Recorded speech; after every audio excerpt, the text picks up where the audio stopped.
Hello, my friends, Evolutionary Energy Art family. So, you guys, there is so much info coming out right now. It's just incredible. All the new info, the new data, the new releases, everything that's, well, just, I guess, coming out into the open. I really got to question how much of this stuff have people known all along. So, this is out of Exopolitics, and this is written by Dr. Michael Salla.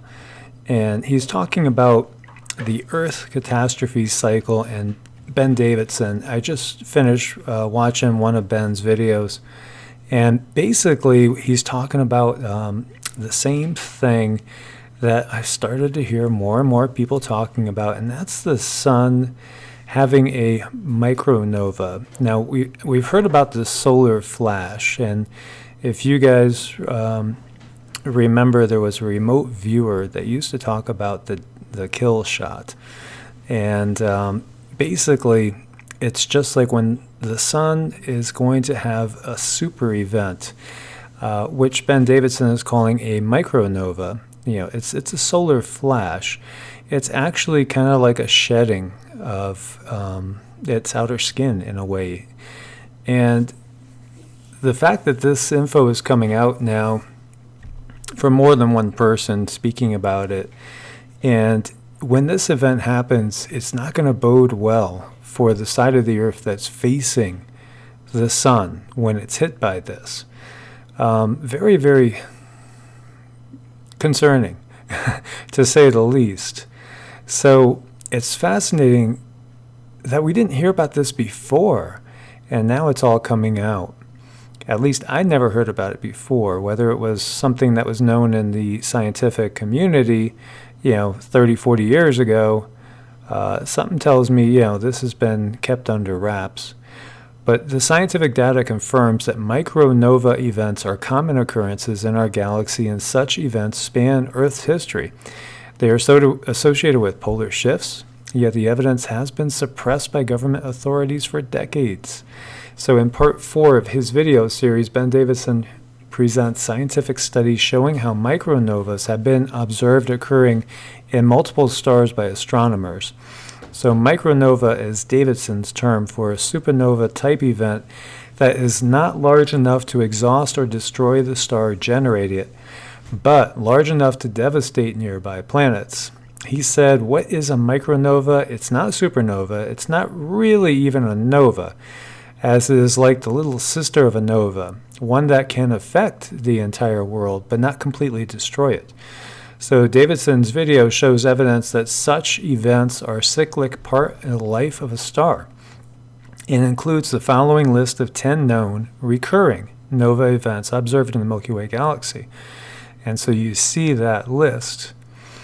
And so what you're looking at is an event which might be as much as 40 times the power of the most destructive solar storm observed in modern history, the 1859 Carrington event. This would make the Younger Dryas micronova, which the Younger Dryas was 9700 BC, and that was a mass extinction, a huge mass extinction. Just in relatively recent times, 9700 BC is when that happened. And so this would make the Younger Dryas micronova as much as an X100 plus solar flare, according to the measurement scale currently in use. Quite alarming, most definitely, especially if this were to repeat anytime soon. And, listening to what he was describing, he was basically saying that the sun's going to change, and it's amazing what he's saying is we're going to have these changes in the sun, which we are seeing. We're seeing these changes now. So, our old school yellow sun that you may remember if you were, born in the 60s or the 70s, or even probably even later. God, I forget how long the suns looked weird now. Do you guys remember? But honestly, what he is saying is that the sun's going to go through this change, and it's becoming more whitish, which it is. Then there's going to be basically this huge blast. You're going to see the sun go red, and that makes me think of red Kachina. And you're going to end up having a blackout, which, the sun's going to look black, and that's going to basically bring back the Bible, 3 days of darkness. All these things seem to go so well together, and then we'll actually be back to our good old sun, just the way it used to be. So pretty wild stuff, and I really encourage you guys to go listen. And it's fascinating. And so in part 5 of his video series, he interviews solar cycle researcher Douglas Vogt, who I've been watching, and many of you guys have too. And he talks all about this, and he says this happens about every 12,000 years is what he has discovered. It's something that's going to be about every 12,000 years, and it's due right now. So we are in that stages, and he's saying that I believe it was 2045 or 2046 is when he thinks it's going to happen, the big one.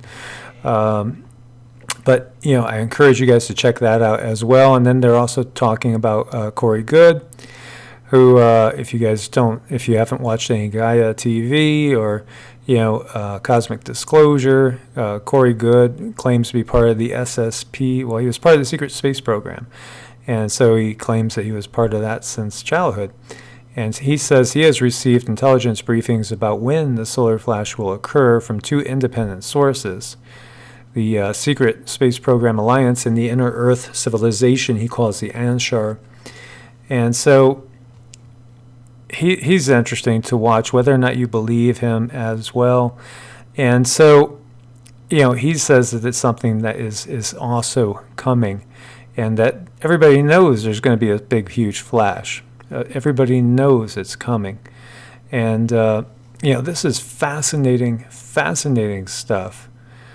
And this would make total sense why these guys are building these bases, under the mountains like crazy, because that's going to be the only place where you're safe is inside the Earth from this blast. If you are on the side of the Earth that is, facing the sun at that time. So I guess you got kind of a 50-50 shot there. And I'm sure you guys will work out the numbers and tell me exactly what type of shot we have. But this is really concerning is a word that I would say is very, very mild. And so, they have different timelines that they're talking about, some between the 2018 to 2023, 2024 window. So anyway, it's within many people that are watching this video's lifetime that they're expecting this impending solar flash micronova event to actually possibly happen. And the way that the sun looks, according to this, is actually, it's not a sun simulator, it's just the sun is going through a different period of change. And of course we got this report out, which you guys may or may not have heard it yet, but we know the magnetic North Pole is moving faster and faster towards Siberia, and now it's moving so quickly scientists have had to release new data a year ahead of schedule to keep the navigation systems working properly. So it's speeding up vastly. It's right now going at 34 miles per year towards Siberia, so that is increased dramatically.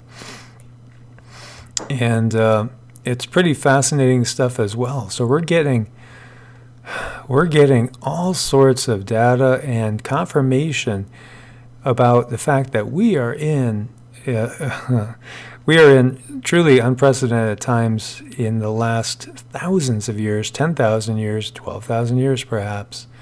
It's pretty amazing. The runways, everything the GPS has been totally off because this is going so fast now. Since 1831, when it was first measured in the Canadian Arctic, it has moved about 1,400 miles.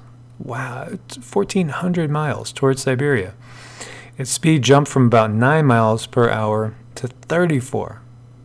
So, and it's all about the interior liquid core and what's happening inside the Earth, which is related obviously to the sun and what's going on with the sun. So our Milky Way galaxy is truly warped, at least around the edges. And it turns out that our Milky Way galaxy is truly warped, at least around the edges. Scientists in China and Australia released an updated 3D map of the Milky Way on Tuesday.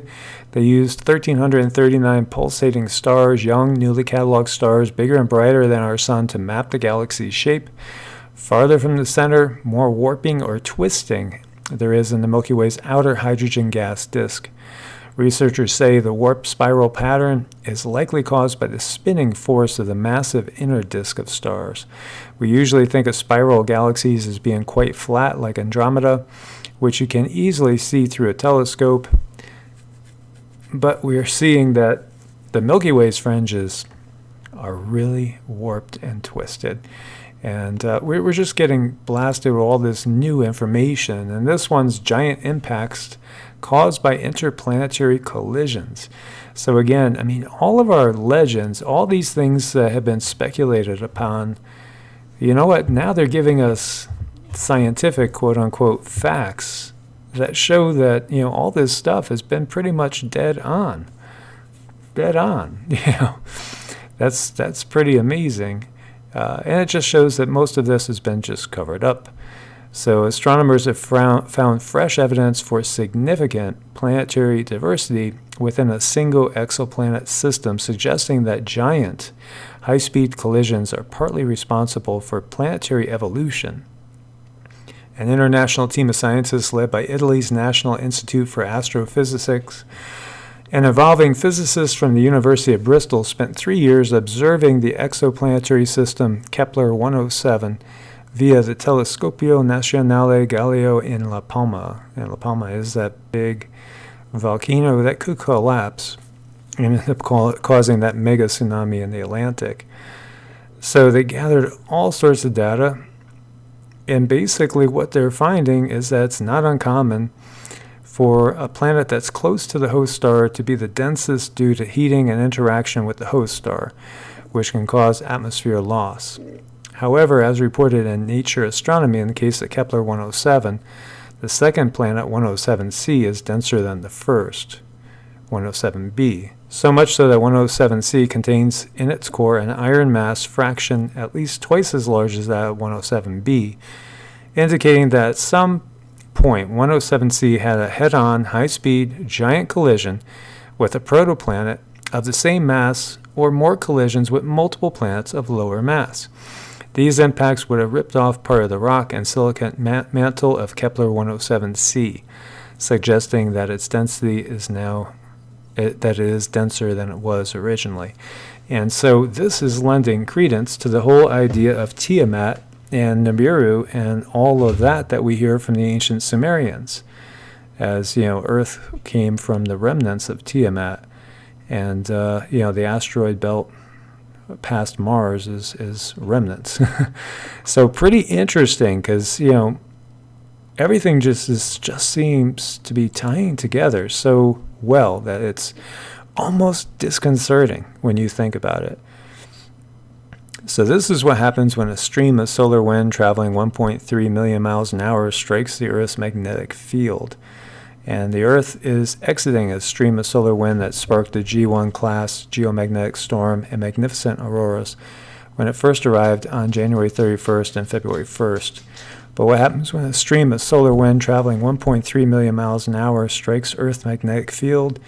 Well, look at the magnetometer there. And so you could see the action. Pretty intense. And wait till the microburst. Although we may not be able to see that when it comes. Depending on, you know, well, we might not be able to see it when you think about it, because everything's going to get fried, basically. And it, of course, then that makes you think about surviving 6 months, you know, without relying on the government or the grid. And so maybe that was a very mild warning concerning the microburst that's coming. Atmospheric river slams California, while blizzard closes down ski resorts. Devastating floods force evacuation in burn areas. We've seen this. As much as 9 feet of snow in the biggest storm system so far this season. And we see the damage with the trees coming down, and we see mudslides. You got blizzard conditions, whiteout conditions going on up in the Sierras. Mammoth had received almost 7 feet of snow, was expecting 2.5 more feet by tonight. Incredible, but this is the reason why, because everything is really changing on the big scale. And many new volcanic eruptions going on in Indonesia, Argentina, Chile, Russia, and the 4th eruption of Steamboat Geyser in Yellowstone. And Yellowstone is acting up. Be aware of that as well. So floating robots spotted a huge plume of magma under the Galapagos Island area. And so the red circles on this map represent seismic events which help floating quote-unquote mermaids determine the shape of the magma under the islands. Pretty cool. And we're just seeing all these things come together. And, maybe perhaps they're actually sharing some true science with us for once. Maybe they're starting to not cover things up. And maybe they're doing it because it's going to be impossible to cover things up. And it pretty much is getting to that point now anyway. Major disruption after snowstorm hits Czech Republic, 10 killed as a series of avalanches hit the Alps. So yet another round of severe winter weather wreaked havoc across parts of Europe over the past couple of days, claiming the lives of at least 10 people. Powerful blizzard hit the Czech Republic over the weekend, causing major disruption and leaving approximately 30,000 homes without power on February 3rd. Parts of the country received up to 7.9 inches of new snow and registered wind gusts of 90 miles an hour. The storm downed trees and power lines, closed roads, highways, disrupted flights. And, this is the world that we have now, as we see here. This is from Electroverse talking about it and giving you some photos. It looks beautiful. I'll give you that. And Europe is getting hit with a lot right now.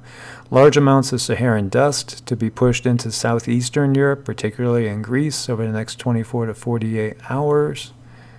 There were a lot of tornadoes, and we have torrential rainfall for parts of Greece on Tuesday and Wednesday.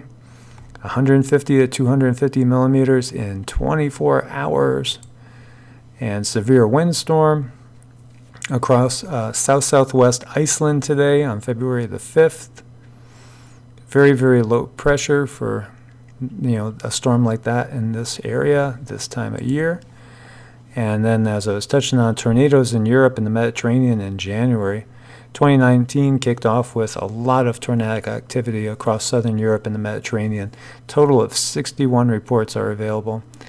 Pretty intense, and you see the locations all over the Mediterranean, mostly though through Italy, Greece, and over into Turkey.